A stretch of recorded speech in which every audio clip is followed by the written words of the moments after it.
Olá, tudo bem? Aqui é o canal do professor Tarcísio e hoje nós vamos discutir, vou dar aqui a minha opinião, analisar esse fato lamentável que ocorreu no Rio Grande do Sul com o senhor João Alberto, que foi espancado até a morte por seguranças num supermercado de uma grande rede, a rede Carrefour.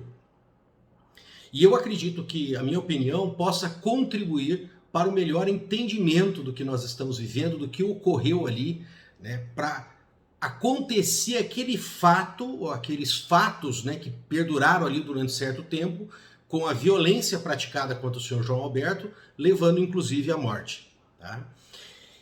E a maior discussão, tá, o que está se discutindo mais em relação a esse fato, e como eu já disse, lamentável e muito triste para a família dele, se houve um ato ali de racismo, e as pessoas já estão polarizando, né? Alguns dizendo que não é racismo e outros dizendo, sim, é racismo. Ele foi morto porque ele é negro, ele é mulato, ele é pardo, ele é um afrodescendente. Bom, primeiro, que essa tentativa de olharmos de uma forma simplista, polarizada, se é ou não racismo, isso pode nos induzir a um erro de interpretação. Então nós temos que quem está de fora, especialmente as autoridades e nós, os educadores, que vamos ter que trabalhar com isso com os nossos estudantes, temos que abandonar um pouco essa visão simplista e parar de ser levado pela emoção. Eu sei que é um fato triste, e é muito triste mesmo, o que aconteceu ali não cabe mais numa sociedade, não cabe mais no Brasil acontecer esse tipo de coisa. Mas nós temos que tentar entender o todo para chegar às verdadeiras causas. E não procurar só porque você tem uma bandeira que você defende, e muitas vezes por motivos políticos, tentar analisar e jogar toda a culpa naquilo ali. Porque era um senhor pardo, negro, afrodescendente. Porque podem ter outras motivações para aquilo ali ter acontecido. E nós precisamos conhecer essas motivações para combatê-las através da educação, para combatê-las com normas, com regras e evitarmos que isso venha a acontecer. Bom, então eu escrevi um texto, inclusive para aqueles que, além de assistirem o vídeo, quiserem depois analisar o texto, eu vou disponibilizar, tá, no Facebook esse texto. Então vamos lá, eu vou analisar aqui cada um dos aspectos que eu observei neste fato.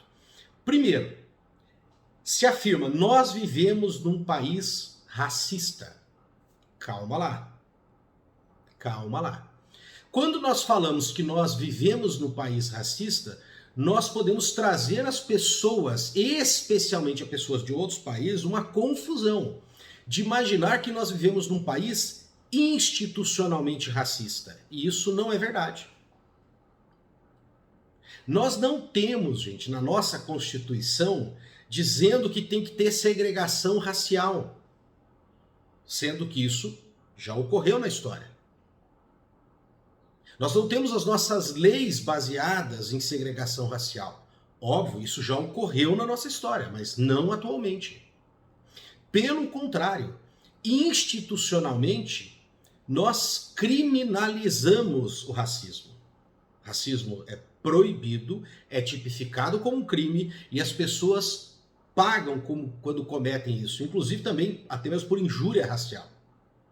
Então, institucionalmente, nós não somos mais um país racista. Isso é verdade. Nós temos, pelo contrário, mecanismos que talvez alguns mais eficientes, outros menos eficientes, buscam extinguir o racismo no Brasil.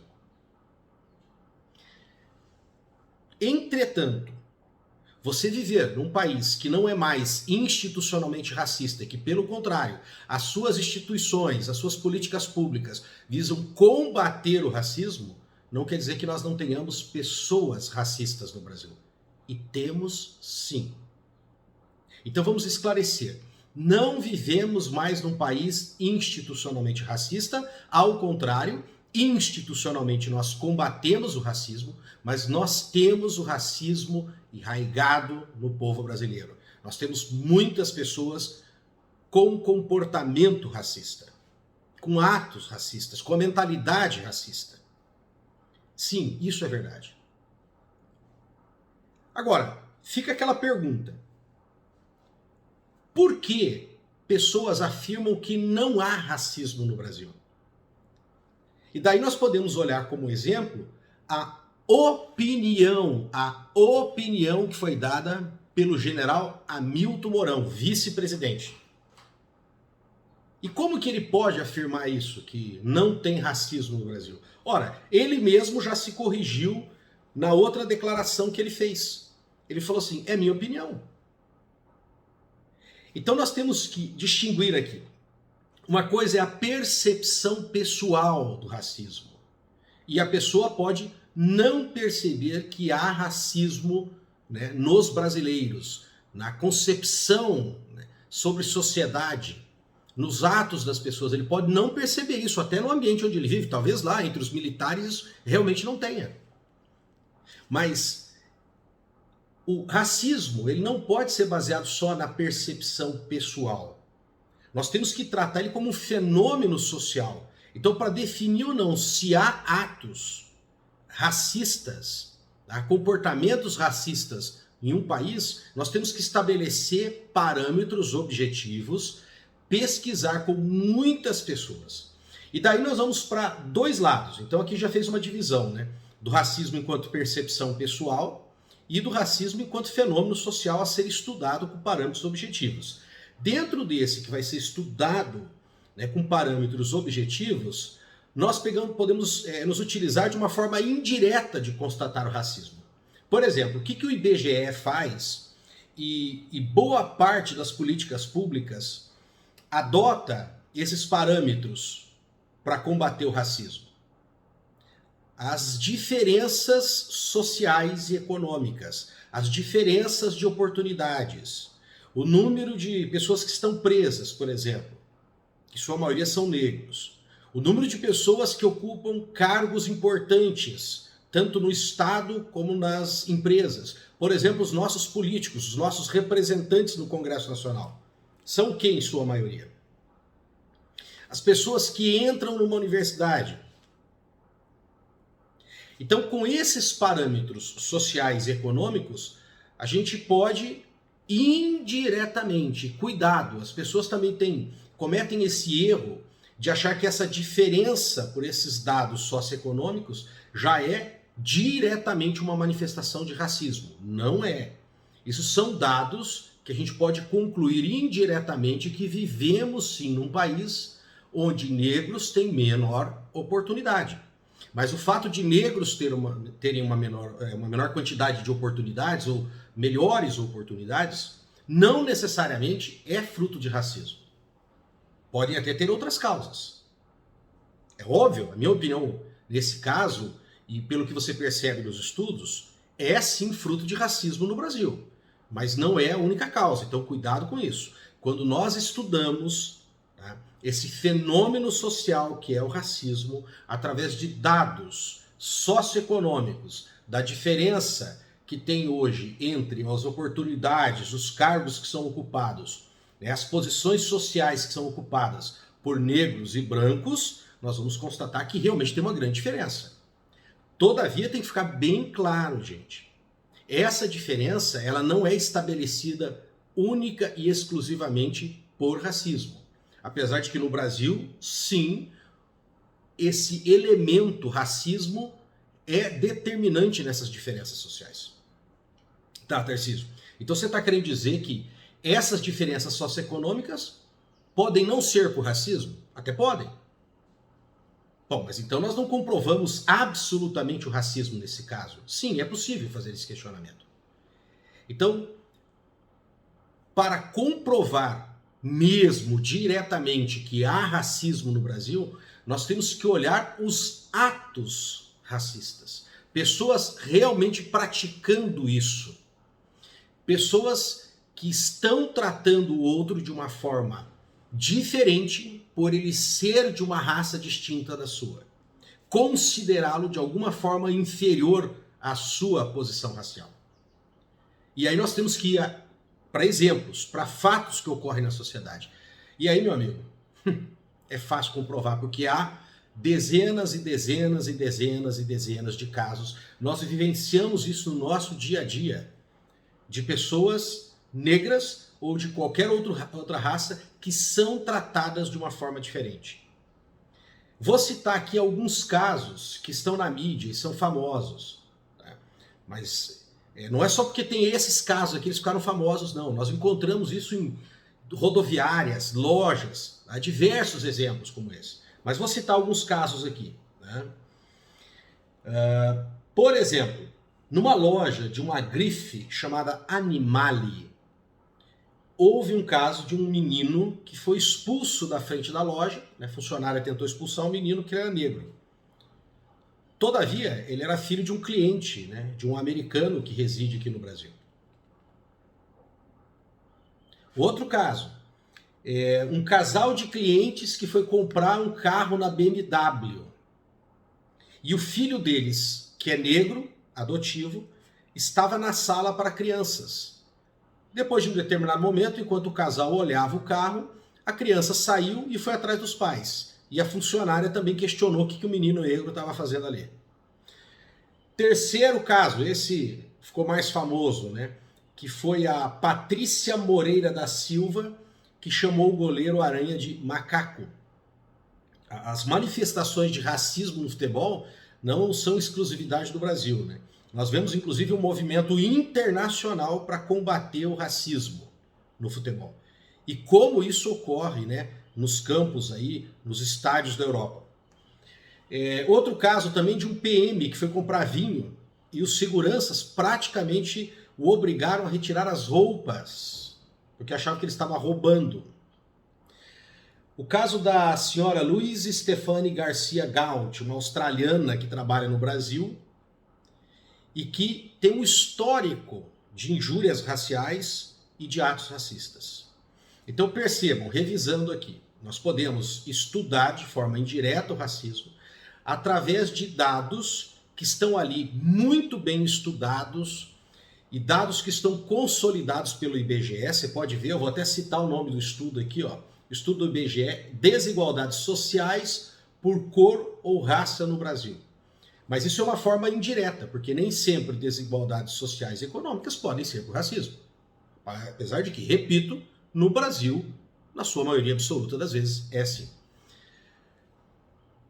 Mas aí, para comprovar mesmo, nós temos que ter atos racistas, que você presencia a pessoa tratando o outro de forma diferente. E isso ocorre também, nós temos inúmeros casos, eu tenho casos, inclusive, na minha família. Agora, nós podemos nos perguntar, mas então, o que é racismo? Então, primeira coisa, para ser tratado como esse fenômeno social que eu expliquei para vocês, e ser tratado pelas leis, e ser penalizado, nesse caso, antes de tudo, racismo é um comportamento da pessoa em relação aos outros. E que tem que ficar bem claro aqui, gente, que como fenômeno social, tá, e o tratamento, no caso das leis, da própria Constituição, é sim o comportamento. Porque internamente, na sua consciência, a pessoa pode ser racista o quanto que ele quiser em relação à raça que ele quiser, desde que ele não expresse em atos esse pensamento dele. Vamos deixar bem claro isso. Porque a nossa Constituição, e como qualquer sistema no mundo mesmo que seja um sistema ditatorial, não tem como coibir a liberdade mais primordial que existe, que é a liberdade de consciência. Não tem como você proibir isso. Então, a pessoa sim pode ter pensamentos e convicções racistas. Mas ele pode viver muito bem em sociedade desde que ele não manifeste isso em atos. Ah, Tarcísio, mas aí você está dizendo uma coisa que é contraditória, não tem como, eles são antagônicas, né? Quer dizer, o cara pode ter aquela concepção racista e ele não vai se expressar? Sim, pode. Agora, é evidente que na maioria das vezes, as pessoas que expressam, que têm um comportamento racista, esse sim proibido em lei, proibido na nossa Constituição, é porque ele tem uma concepção. Então a pessoa que tem uma concepção racista, que ele acredita naquilo, ele tem maior possibilidade de expressar isso através de atos. Mas aí também vem aquela pergunta, né? Se no início aqui eu comentei com vocês que nós não vivemos num país institucionalmente racista. Pelo contrário, vivemos num país que tem políticas públicas e penalizações para o comportamento racista. Por que a gente continua tendo ainda? Vamos dar uma olhadinha aqui num aspecto, gente, na questão da educação, que é onde eu atuo. Nós temos diversos programas educacionais, tanto na rede privada como na rede pública, para extinguir esse comportamento. Então, já que nós queremos diminuir o comportamento racista e há uma relação direta entre a concepção racista e os atos, os comportamentos racistas, a educação brasileira visa extinguir isso, procurando mostrar que nós somos iguais como seres humanos, todos têm o mesmo valor, inclusive não só por raças, mas também por nível social, econômico, se alguma pessoa tem necessidades especiais ou não, se uma pessoa tem uma preferência sexual diferente da sua. Nas escolas, isso é trabalhado para que essas pessoas não sejam tratadas de forma diferente, não tenha nenhum tipo de segregação, nem racial, nem por questões de saúde, nem por questões de opção sexual, nem por questões econômicas. Mas se então, na educação formal hoje, nós combatemos e tentamos extinguir esse pensamento, essa consciência racista que pode levar a ter comportamentos racistas, por que isso tem tanto no Brasil ainda? Porque educação não se recebe só na escola, gente. Existem outros ambientes, o ambiente familiar e o ambiente social, onde a pessoa vai receber boa parte da sua formação e vai desenvolver as suas convicções. E nós temos ainda nas famílias comportamentos racistas, exemplos racistas e educação racista. Os vídeos, os filmes, as novelas, ainda trazem muito de racismo. E, por incrível que pareça, essa própria discussão entre ter racismo ou não acaba colocando pessoas em polos opostos, e o simples fato de você ter que discutir racismo já faz a pessoa pensar, pô, então nós somos diferentes? Nós brancos somos diferentes dos negros? Somos diferentes dos chineses? Somos diferentes dos índios? O ideal é que nós chegássemos a um ponto de não termos mais essa discussão. Que nós tivéssemos uma concepção que sim, somos tão iguais, tão merecedores de tratamento digno, que não tivéssemos mais que falar disso. Porque a gente está falando, ainda nós estamos aventando a possibilidade que nós somos diferentes. Então nós temos um trabalho longo, um trabalho de gerações, para que essas pessoas sejam convencidas de que nós somos todos seres humanos, dignos de termos um tratamento igualitário. Feito essa abordagem, gente, do que é racismo, eu agora me sinto um pouco mais seguro e confortável para entrar nesse caso aí específico do que ocorreu. E o que eu vejo que ocorreu lá, pessoal, com o senhor João Alberto Silveira Freitas, é que é um caso mais complexo. E que esse tratamento de focar única e exclusivamente na questão do racismo pode induzir a um erro. Então vamos lá. O que eu vou fazer aqui agora para tratar o caso específico do Rio Grande do Sul, na minha opinião, essa é a minha opinião, como disse o nosso vice-presidente, são generalizações, porque eu não tenho todos os dados, eu não estava ali presente, então eu só estou me utilizando de algumas informações que eu pensei ao ler sobre o assunto nos jornais, ouvir opiniões de outras pessoas nas redes sociais. Bom, então, para iniciar, pode ter ali um fundo de racismo em relação ao senhor João Alberto? Sim, pode ter.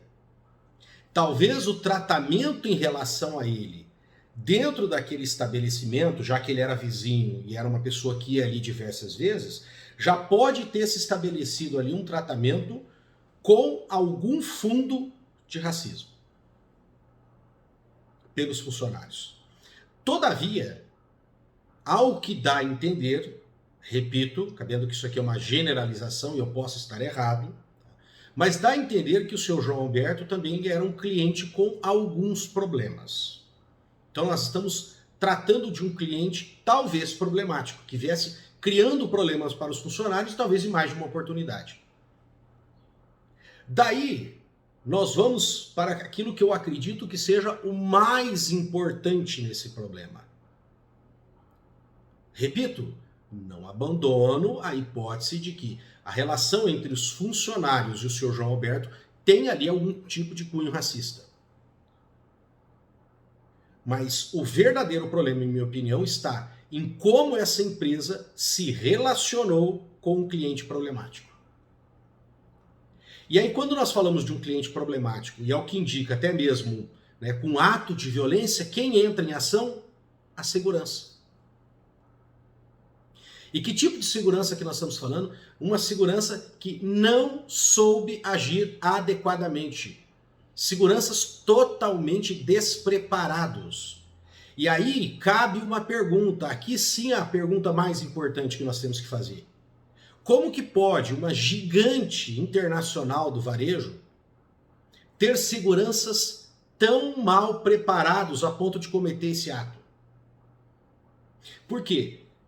Começar a afirmar que é racismo, racismo, racismo e a única razão são porque esses dois funcionários são racistas e que praticaram esse ato é uma visão simplista e está desaguando toda a culpa sobre eles. E na minha opinião, nós temos aqui um problema de péssima atuação do sistema de segurança. E por que houve essa péssima atuação? Selecionaram profissionais errados, mal preparados, então um problema de seleção de funcionários. E por que selecionaram funcionários? Talvez porque paguem mal. Essa hipótese aqui deve ser estudada. Então deve ser investigado aí o processo de seleção dessa empresa terceirizada, porque é muito fácil agora a Carrefour dizer, vamos encerrar o contrato com essa empresa. Mas e por que chamaram essa empresa que seleciona esse tipo de pessoas? Qual salário vocês pagam para esses funcionários? Ou melhor, qual valor vocês pagam para essa terceirizada e qual valor essa terceirizada paga para esses agentes? Eu creio que essa hipótese que eu estou levantando aqui deva ser investigada. E que essa política de contratar terceirizados para serem responsáveis pela segurança, e que pode resultar, sim, estamos falando da segurança da vida das pessoas, pode estar sendo impactado por essa política que o Carrefour adotou. E repito, isso aqui não é só coisa do Carrefour, não, também outras empresas fazem isso.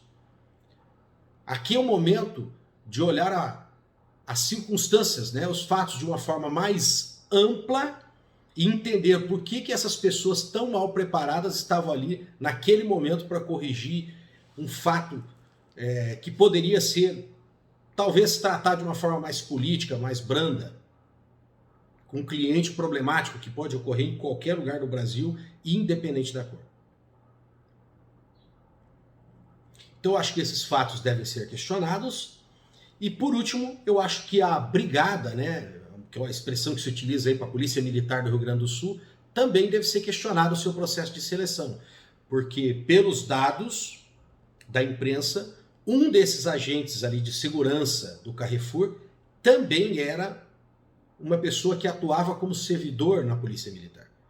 Então, que tipo de seleção está ocorrendo? As seleções são perfeitas? Não, óbvio, não tem como, né? Nós conseguimos selecionar pessoas perfeitas, absolutamente equilibradas para os serviços da PM. Mas será que esse caso aí não está levantando uma problemática que devemos olhar e que a própria PM do Rio Grande do Sul também deve analisar, para olhar para dentro do seu processo de seleção e ver se isso está sendo realizado de uma forma correta? Para termos pessoas equilibradas emocionalmente para atuar com pessoas problemáticas. Então, repito, ao fim, o Brasil tem sim pessoas racistas. Institucionalmente não somos um país racista, ao contrário, nós combatemos o racismo, mas temos pessoas racistas, porque ainda há um processo de formação educacional na sociedade, nas famílias, tá? Não vou isentar, as escolas também têm isso, o processo educacional, mas muito menos, porque na escola há todo um processo de combater e extinguir esse comportamento. Mas acredito que o racismo seja um dos elementos que levou à morte do senhor João Alberto. E que o comportamento de seguranças mal preparados, talvez por serem mal selecionados e mal pagos por essa empresa, sejam o real motivo dessa morte. Muito obrigado. Agradeço aqueles que puderem compartilhar o vídeo e também se quiserem se comunicar comigo, conversar sobre o assunto, dar a sua opinião, o meu e-mail está aí à disposição nos vídeos. Valeu, um abraço.